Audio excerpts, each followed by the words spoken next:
अंत,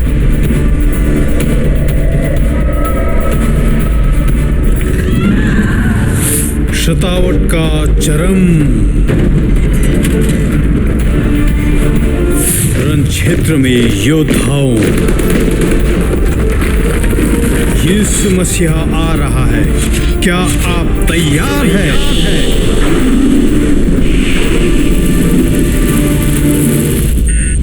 अंतिम समय के लिए तैयार हो जाओ। A special welcome to all Angel TV viewers who are watching this program. इस कार्यक्रम को देखने वाले सारे एंजल टीवी के दर्शकों के लिए खास स्वागतम। This program is called Prepared to Meet the End Times. ये कार्यक्रम अंतिम समय के लिए तैयार कार्यक्रम है। Its purpose is to make us ready and to prepare for the end times. इसके उद्देश्य ये है कि अंतिम दिनों के लिए हमें तैयार करने पाएं। The title of today's message is Be Ready for the Next Prophetic Move.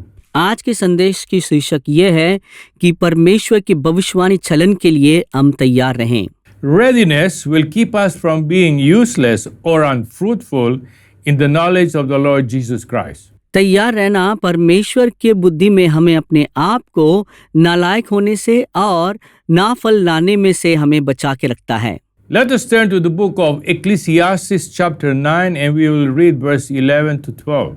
हम सब सुबोधेशक की पुस्तक 9 अध्याय के 11 से 12 पद तक खोल लें। I returned and saw under the sun that the race is not to the swift, nor to the battle to the strong, nor bread to the wise, nor riches to men of understanding, nor favor to men of skill, but time and chance happen to them all.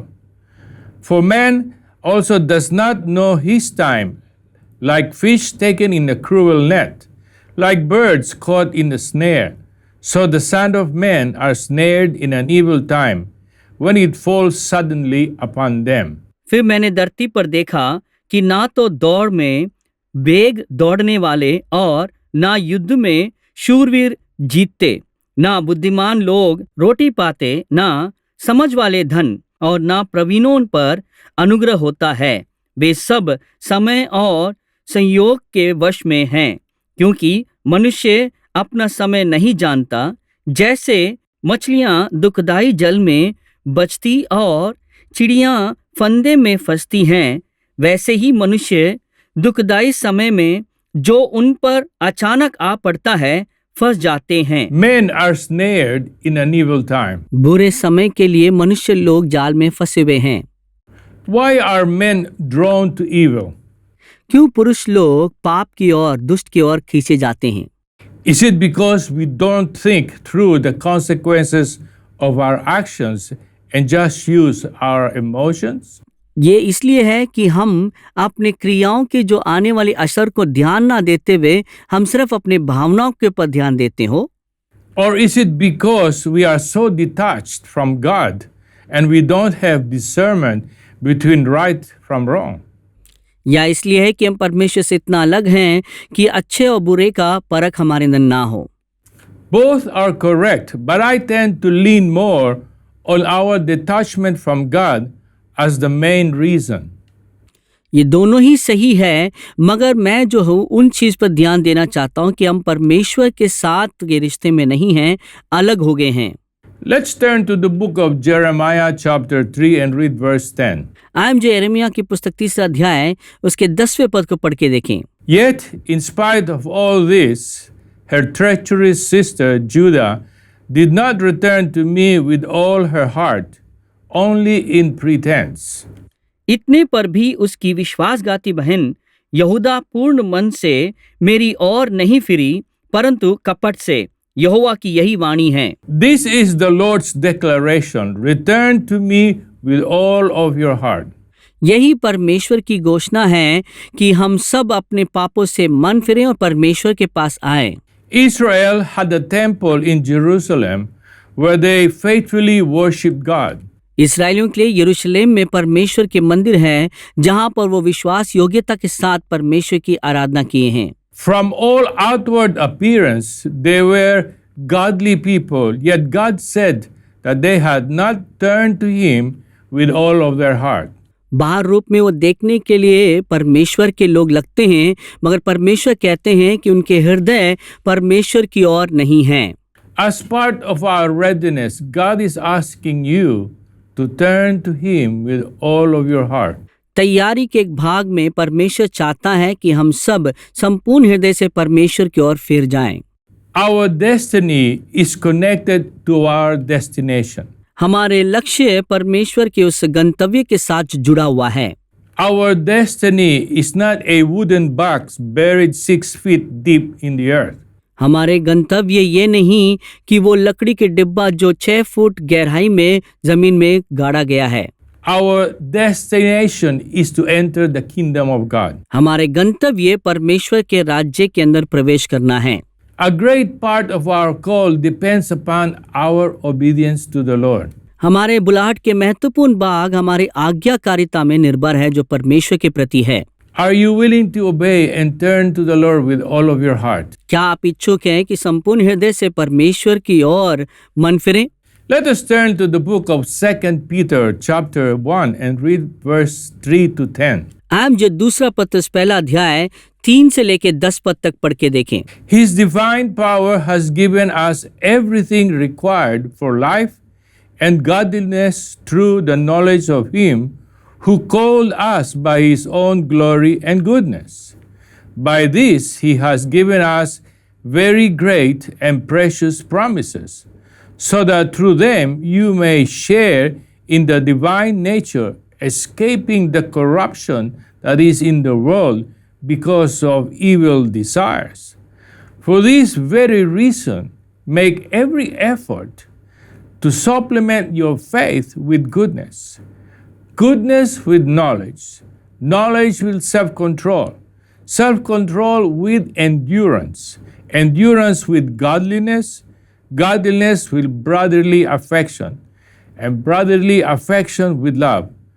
For if these qualities are yours and are increasing, they will keep you from being useless or unfruitful in the knowledge of our Lord Jesus Christ. The person who lacks these things is blind and short-sighted and has forgotten the cleansing from his past sins. Therefore, brothers, make every effort to confirm your calling and election, because if you do these things, you will never stumble.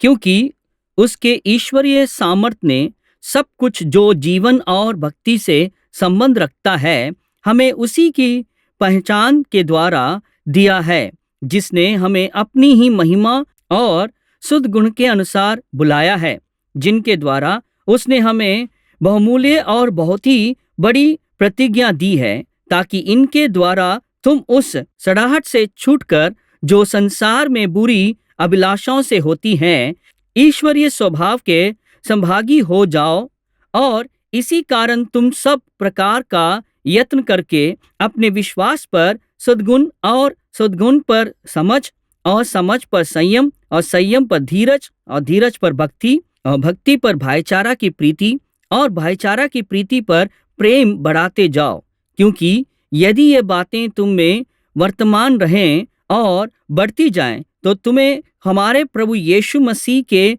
पहचान में निकम्मे और निष्फल ना होने देंगी। और जिसमें ये बातें नहीं, वो अंधा है और धुंधला देखता है और अपने पूर्वकाली पापों से धुलकर शुद्ध होने को भूल बैठा है।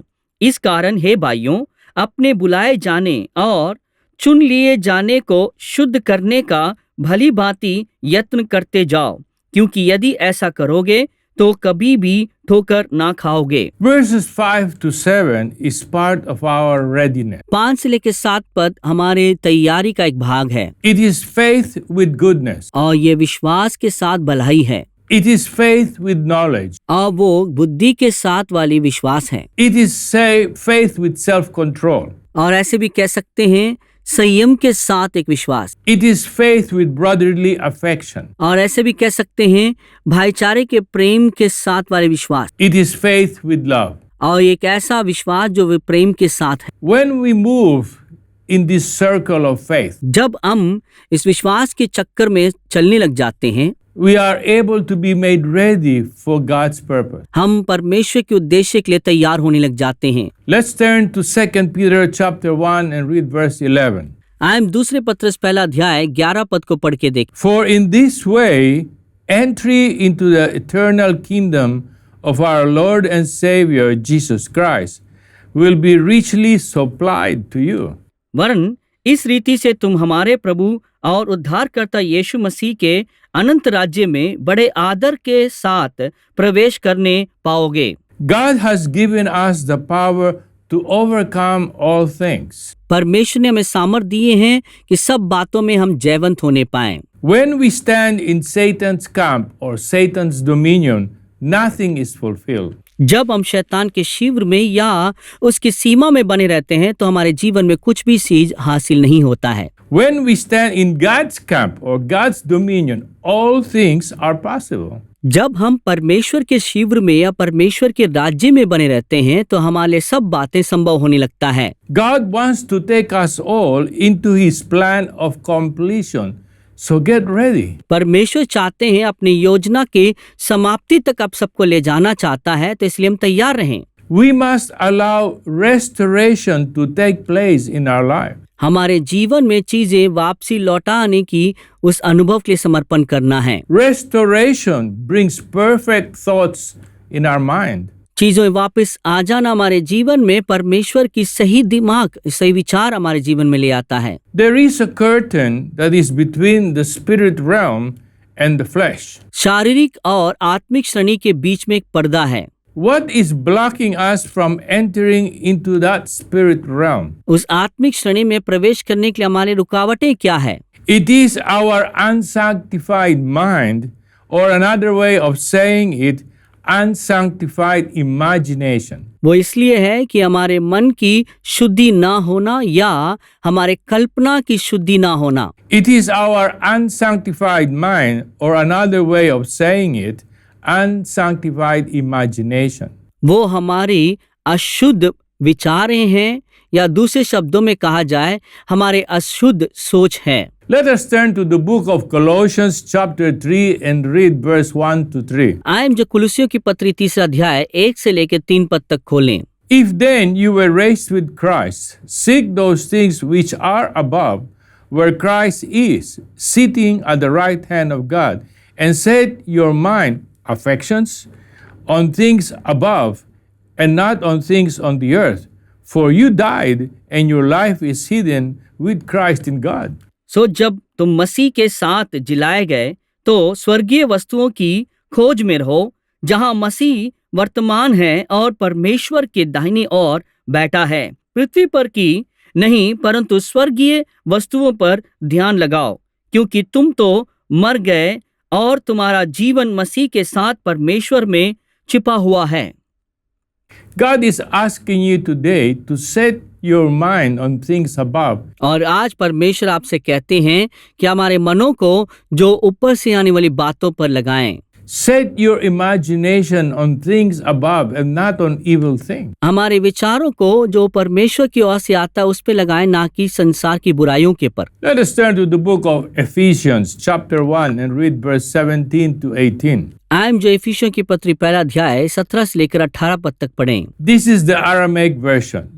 So that the God of our Lord Yeshua the Messiah, the Father of glory, would give you the spirit of wisdom and revelation with His knowledge, and that the eyes of your heart would be enlightened, that you will know what is the hope of His calling, and what is the wealth of the glory of His inheritance in the Holy One. कि हमारे प्रभु यीशु मसीह का परमेश्वर जो महिमा का पिता है तुम्हें अपनी पहचान में ज्ञान और प्रकाश का आत्मा दे, और तुम्हारे मन की आंखें ज्योतिर्मय हो कि तुम जान लो कि उसके बुलाने से कैसी आशा होती है और पवित्र लोगों में उसकी मिरास की महिमा का धन कैसा है। God wants us all to be ready and prepared for the end times. परमेश्वर चाहते हैं कि हम अंतिम समय के लिए संपूर्ण तरीके से तैयार रहें। Let us turn to the book of 1 John chapter 4 verse 17. आप जो है पहले यूहन्ना 4 अध्याय उसके 17 पद की ओर खोलेंगे। Love has been perfected among us in this, that we may have boldness in the day of judgment, because as he is, so are we in this world. इसी से प्रेम हम में सिद्ध हुआ कि हमें न्याय के दिन हियाव हो, क्योंकि जैसा वो है वैसा ही संसार में हम भी हैं। Jesus is saying to you and me, if you want to be ready, परमेश्वर आपसे और मुझसे कहते हैं, अगर आप तैयार होना चाहते हैं, be like me in this world. Live your lives day by day following my examples. इस संसार में मेरे समान जीवन जियो और मेरे उदाहरणों का अपने जीवन में पालन करें। Let us turn to the book of 1 Corinthians chapter 15 verse 50. आयम जो है पहला कुरिन्थियों 15 अध्याय 50 की ओर खोल लेंगे।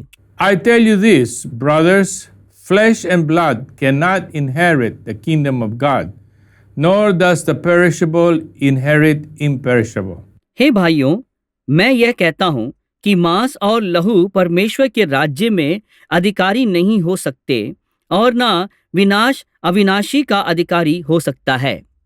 Jesus wants to clothe you with his glory. परमेश्वर यीशु मसीह आपको अपनी महिमा का पहनाव पहनाना चाहते हैं आपके लिए। So stop the chatter inside you and start listening to his words through the Bible. और इसलिए हम अपनी अंदरूनी बातों को सुनना छोड़कर प्रभु के शास्त्र के वचन को सुनने लग जाएं। Have a constant sweet conversation with God every day. हर रोज लगातार एक मधुर वार्तालाप परमेश्वर के साथ होने पाएं। What God speaks to you, it will happen. जब परमेश्वर आपसे बात करते हैं तो चीजें संभव होने लगेगा।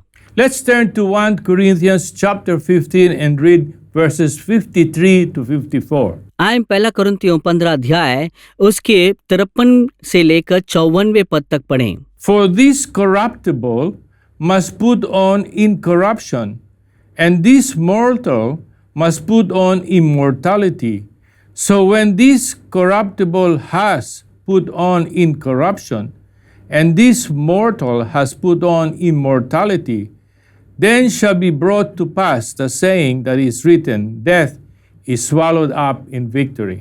क्योंकि अवश्य है कि वो नाशमान देह अविनाशी को पहन ले और ये मरणहार देह अमरता को पहन ले, और जब ये नाशमान अविनाशी को पहन लेगा और ये मरणहार अमरता को पहन लेगा, तब वो वचन जो लिखा है पूरा हो जाएगा कि जय ने मृत्यु को निगल लिया।